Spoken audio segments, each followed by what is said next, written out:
직장 생활하다 보면요, 누구나 한 번쯤은 나도 이제 사표를 내야 할까라는 고민을 분명히 합니다. 저는요 2021년에 퇴사를 했어요. 제가 8년 동안 했던 교직 생활을 뒤로 하고 사표를 던졌습니다. 그리고 지금은 광고 대행, 강의 플랫폼, 커머스 회사를 운영하면서 이제 30명이 넘는 그런 직원분들과 함께 하고 있어요. 겉으로만 보면 와, 저 사람은 퇴사해서 더 잘 됐구나 싶을 거예요. 그래서 제 주변에 직장인 친구들도 하나같이 저한테 물어봐요. 지금 나가면 잘 될까? 나도 사표를 좀 던질까? 이걸 맨날 물어봅니다. 하지만 저는 그때마다 단호하게 말을 해요. 오늘 제가 말씀드릴 이 4가지가 있거든요. 이 중에 단 하나라도 준비되지 않았다면 절대 퇴사하지 말라고 말합니다. 특히 이 중에서도 4번째 조건이 없다면요, 후회는 100%예요. 오늘 영상에서 제가 8년 동안 직장 생활하고 퇴사하면서 깨달은 후회 없이 퇴사하기 위해 반드시 갖춰야 될 4가지를 말씀드릴 거예요. 이 4가지만 확실하게 알아도 그 수많은 불필요한 시행착오랑 수천만 원의 손해를 피할 수 있습니다. 그리고 퇴사하고 나서 바로 수익을 만들어내는 부업 사업을 할 수 있는 가장 현실적인 방법을 알게 될 거예요. 자, 첫 번째입니다. 첫 번째로는 우리는 회사 시스템을 복제를 해야 돼요. 여러분들 대기업을 다니든 중소기업을 다니든 상사가 있을 거예요. 그리고 여러분들이 일하는 장비, 적어도 컴퓨터는 있죠. 지금 여러분들이 퇴사하고 아무거나 창업한다고 해볼게요. 무엇이 있을까요? 아무것도 없어요. 그렇게 지금 다니는 회사에서 모든 것을 복제를 해야 됩니다. 지금 당장 앉아있는 내 컴퓨터 혹시 무슨 사양인지 아세요? 거기 인터넷 어떻게 연결돼 있어요? 이런 사소한 것까지 다 알아야 돼요. 왜 이럴까요? 재밌는 게 퇴사하면 이 회사의 시스템이 하나도 기억나지 않아요. 지금 여러분 보면서 숨 쉬고 있죠? 혹시 의식하고 쉬나요? 회사 똑같습니다. 우리 매일 정해진 시간에 출근하고 퇴근하죠. 그동안 이거 무의식적으로 하던 일이에요. 그래서 막상 그 자리를 떠나면요, 이 회사에서 했던 것들, 그 시스템이 하나도 기억 안 납니다. 제가 회사 창업하면서 가장 어려웠던 건 매출을 내는 것도 아니고 직원을 뽑는 것도 아니고 이게 제일 어려웠어요. 도대체 나는 어떤 공간에서 일해야 되고 무슨 컴퓨터를 사야 되지? 도대체 메신저는 무엇을 쓰지? 어떻게 업무 결제를 받지? 이런 것이 전혀 기억나지 않는 거예요. 도대체 상사는 왜 맨날 나한테 그렇게 잔소리를 할까요? 그 사람들이 잔소리하는 이유에 바로 회사 시스템이 숨어 있어요. 이런 거 하나하나가 내가 앞으로 경험할 것들이에요. 이제 이 모든 것을 나 혼자 해야 돼요. 내가 스스로한테 잔소리할 수 없잖아요. 그러면 스스로 업무를 하고 스스로에게 빠뜨리지 않게 리마인드를 시키고 스스로에게 퀄리티를 높이는 어떤 장치를 가야 됩니다. 이런 모든 것을 위해서 회사 시스템을 반드시 복제하세요. 다시 말씀드릴게요.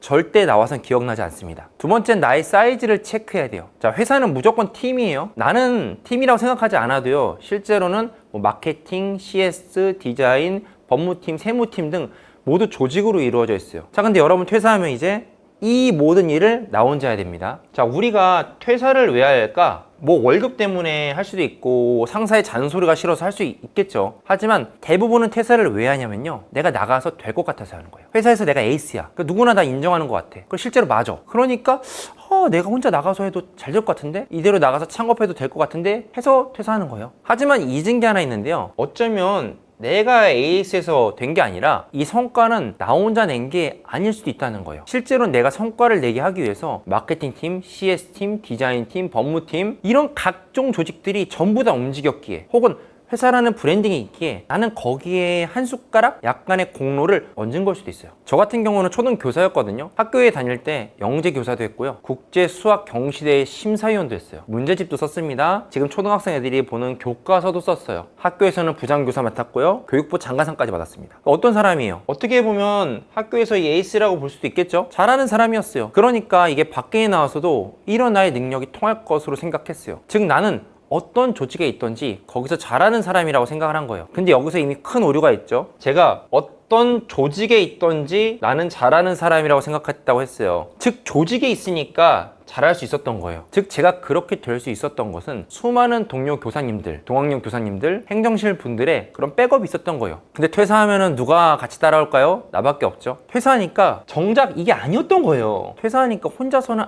아무것도 안 되는 그런 당혹감을 경험했습니다. 그렇게 반드시 지금 여러분이 에이스는 잘한다는 그런 소리를 다 빼고 퇴사하기 전에 진짜 나의 사이즈를 체크해야 돼요. 자, 어떻게 회사에서 나의 사이즈를 체크할까요? 각종 프로젝트가 회사에 분명히 있어요. 이걸요, 때로는 나 혼자, 어느 때는 협업, 이거를 다양하게 경험하는 거예요. 아니, 회사에서 같이 하면 되는 일을 굳이 혼자 자원해서 한다? 바보라고 생각할 수 있어요. 어떻게 보면 진짜 바보 같은 일이죠. 굳이 내가 혼자 할 필요가 없고 같이 해도 되고 안 해도 되는 일을 내가 자원해서 하는 거니까 일을 얻어 사는 거죠. 근데 이건 반드시 해야 되는 과정입니다. 혼자서도 프로젝트를 진짜 성공시켰는지, 혹은 해당 프로젝트에 나의 성과는 도대체 몇 %인지 냉정하게 체크하는 거예요. 또한 여러 명이서 하는 이런 협업하는 프로젝트도 내가 어느 정도 기획을 했는지 봐야 돼요. 자, 왜냐면 퇴사하고 나서 이제 일을 하다 보면 분명히 직원을 뽑는 순간이 옵니다. 자, 나는 도대체 몇 명의 직원을 내가 컨트롤할 수 있을까요? 회사에서 내가 많은 분들과 협업하지 않으면요,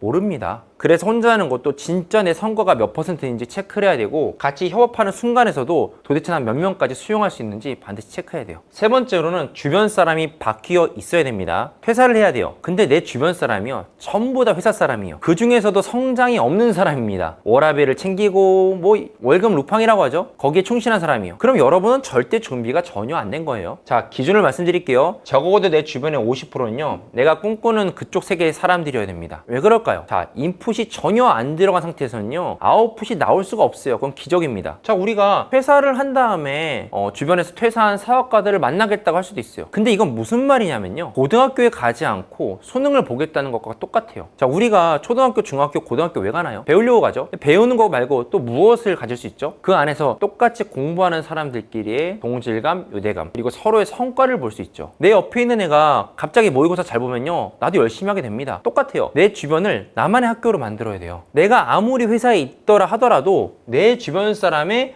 50% 이상은 퇴사하고 나서 사업하는 사람들로 미리 세팅을 해야 된다는 거예요. 그래야지 나만의 학교에서 나는 내가 퇴사하고 나서 저런 일들이 있구나 라는 것을 학습할 수 있다는 겁니다. 이거를 퇴사하고 나서 한다면 늦어요. 100% 늦습니다. 자, 그러면 도대체 내가 주변 사람을 어떻게 50% 이상 바꿀 수 있을까요? 그러기 위해서 4번을 반드시 해야 됩니다. 내가 회사에서 회사 일만 하면서 주변 사람을 바꾸는 건 불가능해요. 그렇기 때문에 나는 퇴사 후 할 일을 지금 미리 해야 됩니다. 지금 내가 회사를 다니면서 앞으로 창업할 것들을 미리 부업으로 경험을 해야 돼요. 돈 안 드는 부업부터 시작하는 거예요. 왜냐면 우리 돈 별로 없잖아요. 사업자를 안 내도 되는 부업부터 시작을 하는 겁니다. 그러면서 회사 플러스 부업을 같이 하는 거예요. 자, 이럴 수도 있어요. 회사를 9 to 6로 다니면서 어떻게 부업까지 같이 할 수 있을까요? 와, 시간이 별로 없을 것 같은데요? 그런 사람은 그냥 퇴사 안 하는 게 정답입니다. 여러분, 지금 자영업자분이 망하는 그 확률이 거의 90%래요. 우리가 회사를 다니면서 부업을 하는 게 힘들다? 바쁘다면요, 우리 퇴사하면 절대 안 돼요. 어차피 우리 퇴사하고 창업하면요, 지금 회사에 있는 시간이 있죠. 여기에다가 이 부업하는 시간, 이거 다 어차피 우리가 쓰는 시간이에요. 그리고 퇴사하면요, 중압감은 2배 이상입니다. 왜냐하면 소중한 월급이 없잖아요. 그러니까 회사에 있으면서 부업하는 지금이 더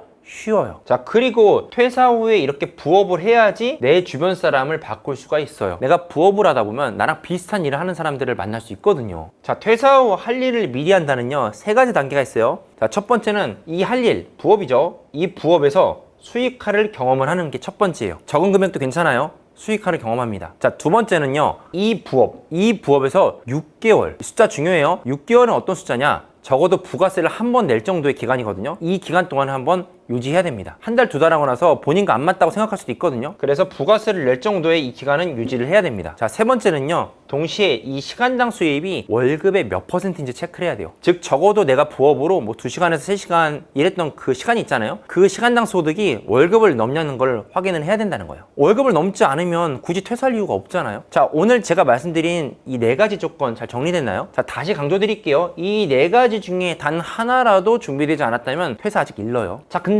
반대로 우리가 지금 이 순간부터 이 4가지를 기억하고 하나씩 클리어를 했어요. 그래서 이 4가지를 제대로 갖추고 있으면요, 우리 여러분들 퇴사 후에도 정말 흔들리지 않고 성장할 수 있는 기반을 이미 마련한 겁니다. 불필요한 시행착오, 금전적인 손실 피하면서도 훨씬 더 빠르게 자리를 잡을 수 있어요. 제가 이 영상을 만든 이유는 제가 퇴사했다고 단순히 여러분에게 퇴사하세요 라고 등을 떠밀기 위함이 아닙니다. 오히려 지금 경기가 어려운 이 시기에 무모한 퇴사를 막고 정말 준비된 사람만이 후회 없는 새로운 길을 선택할 수 있도록 돕기 위해서요. 저 같은 경우는 광고 대행사를 부업으로 시작을 했거든요. 그 부업이 1,500만 원을 벌고 지금의 사업의 기반이 됐어요. 그러다 보니까 정말 많은 분들이 저에게 광고 대행사 도대체 어떻게 부업을 하는지 많이 물어보셔가지고 해당 사항은 제가 고정 댓글에 영상 하나 해놨거든요. 이 영상 보시면 전부 다 이해되실 겁니다. 저 역시 직장을 그만두고 처음 사업을 시작했을 때 수없이 많은 시행착오를 겪었어요. 그리고 그 과정에서 배운 교훈과 전략들을 여러분에게 나누고 싶습니다. 이 채널은 직장인에서 사업가 창업가로의 그 여정을 기록하는 공간이에요. 제가 겪었던 실수, 배움, 그리고 지금도 계속 이어나가고 있는 그런 도전들을 공유하면서 여러분이 같은 고민 앞에서 더 현명한 선택을 할 수 있도록 돕고 싶어요. 구독해 두시면 앞으로 제가 경험하며 정리한 퇴사준비법, 무자본 부업, 안정적인 창업 그 전략까지 다 보실 수 있습니다. 여러분의 용기 있는 선택 응원합니다. 이번 영상이 도움이 되었다면 좋아요, 구독, 알림 설정까지 부탁드릴게요. 저는 다음 영상에서 더 깊은 이야기로 찾아뵙겠습니다. 감사합니다.